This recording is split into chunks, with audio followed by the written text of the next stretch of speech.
Assalamualaikum warahmatullahi wabarakatuh. Perkenalkan, nama saya Airin Martania Sofa. Saya dari kelas 10 MPLB 1. Di sini saya akan mempresentasikan tentang penerapan metode ilmiah di lingkungan sekolah. Berikut teks hasil observasi saya. Lokasinya yaitu di lingkungan sekolah. Nomor 1, lingkungan abiotik tanah, produsennya rumput, konsumennya belalang, dekomposernya adalah cacing. Nomor 2, produsennya yaitu buah pepaya, konsumennya tikus, dekomposernya bakteri. Nomor 3, produsennya sayuran, konsumennya ulat, burung. Dekomposernya yaitu bakteri. Nomor 4, lingkungan abiotiknya adalah udara, produsennya bunga, konsumennya lebah, katak, ular. Dekomposernya yaitu bakteri atau jamur. Nomor 5, produsennya yaitu mangga, konsumennya kelelawar, dekomposernya bakteri.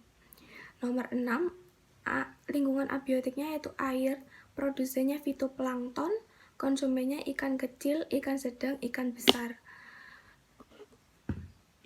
8, lingkungan abiotiknya yaitu sinar matahari, produsennya alga, konsumennya serangga air, katak, ular, elang, dekomposernya yaitu bakteri, jamur. Nomor 9, produsennya biji-bijian, konsumennya burung, kucing, dekomposernya yaitu bakteri. Nomor 10, produsennya rumput, konsumennya serangga, laba-laba, dekomposernya bakteri, jamur. Contoh gambar dari rantai-rantai makanan. Nomor 3, menjawab pertanyaan-pertanyaan berikut. 1. Keterkaitan biologi dalam rantai makanan. Jawabannya adalah biologi adalah ilmu yang mempelajari tentang makhluk hidup termasuk hewan, tumbuhan, dan mikroba. Rantai makanan adalah peristiwa makan-memakan antara sesama makhluk hidup dengan urutan tertentu. Hal ini yang membuat biologi saling berkaitan dengan rantai makanan. Soal nomor 2, keterkaitan kimia dalam rantai makanan. Jawabannya, kimia, ilmu yang menjabani ilmu pengetahuan alam, termasuk fisika, geologi, dan biologi. Hal ini termasuk yang mengaitkan kimia dengan rantai makanan. Soal nomor 3, keterkaitan fisika dalam rantai makanan. Ilmu fisika mempelajari sifat dan fenomena alam. Rantai makanan juga termasuk fenomena alam. Nomor 4, jelaskan apa yang dimaksud dengan produsen. Produsen adalah makhluk hidup yang dapat membuat makanannya sendiri. B. Konsumen. Konsumen adalah organisme yang tidak dapat membuat makanannya sendiri dan mendapatkan makanan dengan cara memakan organisme lain. C. Individu. Individu yaitu satu makhluk hidup tunggal.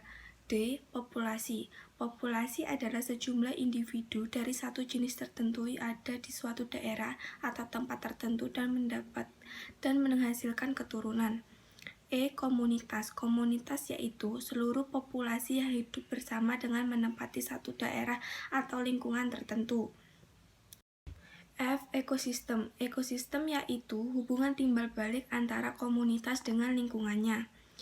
G. Ekologi. Ekologi yaitu ilmu pengetahuan yang mempelajari hubungan antara organisme dengan lingkungannya. Soal nomor 5 adalah sebutkan dan jelaskan macam-macam simbiosis. Simbiosis dibagi menjadi 3, yaitu simbiosis mutualisme, simbiosis komensalisme, dan simbiosis parasitisme.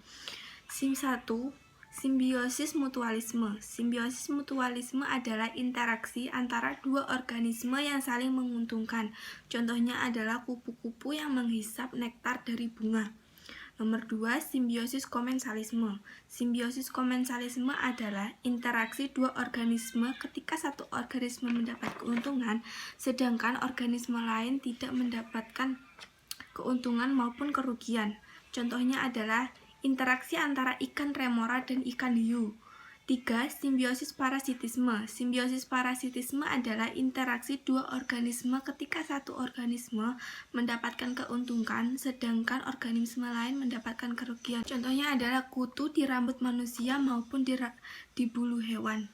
Nomor 6, jelaskan apa yang dimaksud dengan rantai makanan, jaring-jaring makanan, jaring-jaring kehidupan, dan piramida makanan. Berikut penjelasannya. Rantai makanan adalah peristiwa makan dimakan antara makhluk hidup dengan urutan tertentu. Jaring-jaring makanan. Jaring-jaring makanan adalah gabungan dari rantai makanan yang saling terhubung dan tumpang tindih dalam suatu ekosistem. 3. Jaring-jaring kehidupan. Jaring-jaring kehidupan adalah peristiwa makan dimakan untuk memindahkan zat dari makhluk hidup yang lain.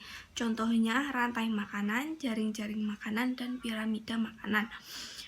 Nomor 4, piramida makanan. Piramida makanan adalah suatu piramida yang menggambarkan suatu perbandingan komposisi antara jumlah biomasa dan jumlah energi dari produsen sampai dengan konsumen, puncak dalam suatu ekosistem.